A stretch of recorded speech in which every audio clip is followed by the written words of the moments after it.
ಅದು ಅಂತರ್ಜಾತಿ ಮದುವೆ. ಆದರೆ ಅವರು ಪರಸ್ಪರ ಪ್ರೀತಿ ಮಾಡಿ ಮದುವೆ ಮಾಡಿಕೊಂಡಿದ್ದಲ್ಲ. ಎರಡೂ ಕಡೆ ಪೋಷಕರು ಒಪ್ಪಿ ನಡೆಸಿದ ಮದುವೆ. ಆದರೆ ಮದುವೆ ಆಗಿ ವಾರಕ್ಕೆ ಮುರಿದು ಬಿದ್ದಿದೆ. ನವ ವಿವಾಹಿತ ಜೋಡಿ ಪೊಲೀಸ್ ಮೆಟ್ಟಿಲೇರಿದೆ.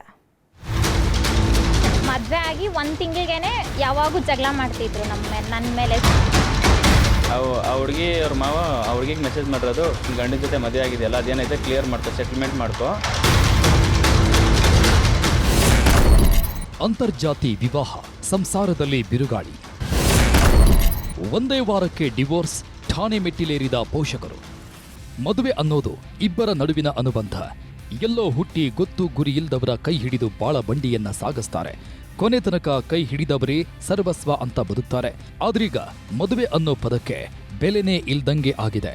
ಹೌದು, ಹಸೆಮಣೆ ಏರಿದವರು 7 ಜನ್ಮ ಅಲ್ಲ 7 ದಿನದಲ್ಲಿ ದೂರ ಆಗ್ತಿದ್ದಾರೆ. ಈ ದಂಪತಿ ನಡುವೆ ಆಗಿದ್ದು ಇದೆ. ಪೋಷಕರೆಲ್ಲ ಒಪ್ಪಿ ಮಾಡಿಸಿದ್ದ ಮದುವೆ ಠಾಣೆ ಮೆಟ್ಟಿಲೇರಿದೆ. ಒಂದು ಕಡೆ ಹುಡುಗಿಯವರ ಜಾತಿ ಹೇಳದೆ ಮೋಸ ಮಾಡಿದ್ರು ಅಂತ ಆರೋಪಿಸ್ತಾ ಇದ್ರೆ, ಮತ್ತೊಂದು ಕಡೆ ಹುಡುಗನ ಮನೆಯವರಿಗೆ ಎಲ್ಲ ಗೊತ್ತಿತ್ತು.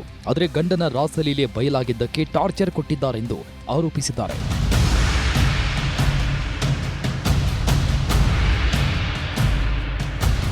ಈತನ ಹೆಸರು ಅಂಬರೀಶ್ ಅಂತ. ಮೂಲತಃ ಕಲಬುರಗಿ ನಿವಾಸಿ. ಆದರೆ ತಾಯಿ ಜೊತೆ ಬೆಂಗಳೂರು ಹೊರವಲಯ ಆನೇಕಲ್ ತಾಲೂಕಿನ ಬನಹಳ್ಳಿಯಲ್ಲಿ ವಾಸವಿದ್ದ. ಅದೇ ಊರಿನ ನಂದಿನಿ ಎಂಬಾಕೆಯನ್ನ ಗುರು ಹಿರಿಯರ ಸಮ್ಮುಖದಲ್ಲಿ ಅರೇಂಜ್ ಮ್ಯಾರೇಜ್ ಆಗಿದ್ದ. ಮದುವೆ ಆದ ಹೊಸದರಲ್ಲಿ ಎಲ್ಲವೂ ಚೆನ್ನಾಗಿತ್ತು. ಆದರೆ ಯಾವಾಗ ರಿಜಿಸ್ಟರ್ ಮಾಡೋಕೆ ಹೋದ್ರೋ ಆಗ್ಲೇ ನೋಡಿ ಇದು ಅಂತರ್ಜಾತಿ ವಿವಾಹ ಅನ್ನೋದು ಹೊರಬಿದ್ದಿದ್ದು. ನಾವು ನಿಮ್ಮ ಜಾತಿಯವರು ಅಂಥೇಳಿ ಹುಡುಗಿ ಮನೆಯವರು ಮೋಸ ಮಾಡಿದ್ರಿಂದ ಸಾಲದಕ್ಕೆ ಪತ್ನಿಗೆ ಆಕೆಯ ಮಾವನ ಜೊತೆ ಹೆಚ್ಚು ಒಡನಾಟವಿತ್ತಂತೆ. ಇದನ್ನ ಪ್ರಶ್ನೆ ಮಾಡಿದಕ್ಕೆ ನನ್ನನ್ನು ಕಿಡ್ನಾಪ್ ಮಾಡಿ ಹಲ್ಲೆ ಮಾಡಿದ್ದಾರೆ ಅಂತ ಆರೋಪಿಸಿದ್ದಾನೆ. ಆ ಹುಡುಗಿ ಅವ್ರ ಮಾವ ಆ ಹುಡುಗಿಗೆ ಮೆಸೇಜ್ ಮಾಡಿರೋದು, ಅದೇನಿದೆಯೋ ಕ್ಲಿಯರ್ ಮಾಡ್ಕೋ, ನಿನ್ನ ಗಂಡನ ಜೊತೆ ಮದುವೆ ಆಗಿದೆಯಲ್ಲ ಅದೇನೈತೆ ಕ್ಲಿಯರ್ ಮಾಡ್ಕೋ, ಸೆಟಲ್ಮೆಂಟ್ ಮಾಡ್ಕೋ, ನಾನು ನಿನ್ನ ನೋಡ್ಕೊಳ್ತೀನಿ ಅಂತ ಒಂದು ಮೆಸೇಜ್ ಬಂದಿತ್ತು ಸರ್. ಆ ಮೆಸೇಜ್ಗೆ ನಾನು ಕೇಳಿದೆ, ಏನಕ್ಕೆ ಈ ಥರ ಮೆಸೇಜ್ ಮಾಡಿದ್ದಾರೆ ನಿಮ್ಮ ಮಾವ ಅಂತ ಕೇಳಿದ್ದಕ್ಕೆ ಜಗಳ ಮಾಡಿದ್ರು ಸರ್. ಜಗಳ ಮಾಡಿ ಅವ್ರ ಅಪ್ಪ ಅಮ್ಮನ ಕರೆಸ್ಕೊಂಡು ಇಲ್ಲಿ ನನ್ನನ್ನು ಬೈದು ಅವಶ್ಯ ಪದಗಳಿಂದ ಬೈದು ನಮ್ಮ ಮನೆಯಿಂದ ಹೊರಟೋದ್ರು ಸರ್. ನಾನು ಊರು ಹೋದ ದಿನ ಮಾರನೇ ದಿನನೇ ನನ್ನ ಮಗನ ಕಿಡ್ನಾಪ್ ಮಾಡಿದ್ರು ಸರ್. ನಮ್ಮ ಮನೆಗೆ ಯಾರೂ ಇಲ್ಲ ಸರ್. ಅವ್ರ ಫ್ರೆಂಡ್ ನೋಡಿಬಿಟ್ಟು ನನಗೆ ಫೋನ್ ಮಾಡಿದ್ದಾರೆ ಸರ್. ಅಮ್ಮ ಈ ಥರ ಅಂಬರೀಷನ್ಗೆ ಈ ಥರ ಹೊಡೆದಿದ್ದಾರೆ, ಆಟೋದಲ್ಲಿ ತಗೊಂಬಂದು ನನ್ನ ಮಗನಿಗೆ ಕಲಸ್ ಮಾಡ್ತೀನಿ ಅಂತಾರಲ್ಲ, ಮಾತು ಎತ್ತಿದ್ರೆ ಅಂತಾರೆ ಸರ್ ಅವರು.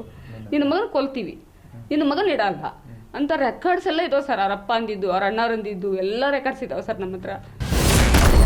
ಮದುವೆಗೂ ಮುನ್ನ ಮತ್ತೊಬ್ಬಳ ಜೊತೆ ಪತಿ ಲಬ್ಬಿ ಡಬ್ಬಿ. ವಾಟ್ಸಪ್ನಲ್ಲಿ ಫೋಟೋ ಹೊರಬಿತ್ತು ರಾಸಲೀಲೆ.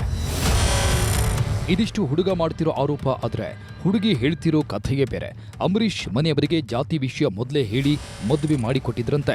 ಆದರೆ ಕುತ್ತಿಗೆಗೆ 3 ಗಂಟು ಬಿದ್ದಿದ್ದೆ ಅತ್ತೆ ಗಂಡ ಕೊಡಬಾರದ ಕಾಟ ಕೊಟ್ಟಿದ್ರಂತೆ. ಸಾಲದಕ್ಕೆ ತಾಳಿ ಕಟ್ಟಿದವ ಕುಡ್ಕೊಂಡು ಬಂದು ಬೈದು ಚಿತ್ರಹಿಂಸೆ ಕೊಡ್ತಿದ್ನಂತೆ. ಸಾಲದಕ್ಕೆ ಮದುವೆಗೂ ಮೊದಲೇ ಬೇರೆ ಹುಡುಗಿ ಜೊತೆ ಪ್ರೇಮಾಂಕುರ ಶುರು ಮಾಡಿದ್ದಾನೆ.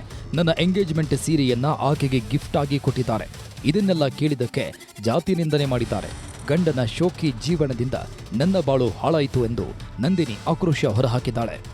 ಮದುವೆ ಆಗಿ 1 ತಿಂಗಳಿಗೇನೆ ಯಾವಾಗೂ ಜಗಳ ಮಾಡ್ತಿದ್ರು ನನ್ನ ಮೇಲೆ. ಸುಮ್ಮನೆ ಏನು ರೀಸನ್ಸೇ ಇರ್ತಿರಲಿಲ್ಲ, ಸುಮ್ಮನೆ ಜಗಳ ಮಾಡ್ತಿದ್ರು ನಮ್ಮ ಮನೆಯಲ್ಲಿ.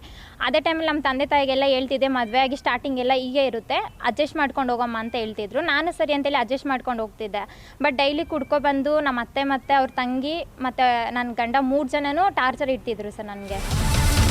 ಒಟ್ನಲ್ಲಿ ಗಂಡ ಹೆಂಡತಿ ಜಗಳ ಉಂಡು ಮಲಗೋ ತನಕ ಅಂತಾರೆ. ಆದರೆ ಈ ಇಬ್ಬರಲ್ಲಿ ಯಾರು ನಿಜ ಹೇಳ್ತಾ ಇದ್ದಾರೆ, ಯಾರು ಸುಳ್ಳು ಹೇಳ್ತಾ ಇದ್ದಾರೆ ಅನ್ನೋದು ತನಿಖೆ ನಂತರವೇ ಗೊತ್ತಾಗಬೇಕಿದೆ. ಆದೂರು ಚಂದ್ರು, ನ್ಯೂಸ್ 18 ಆನೇಕಲ್.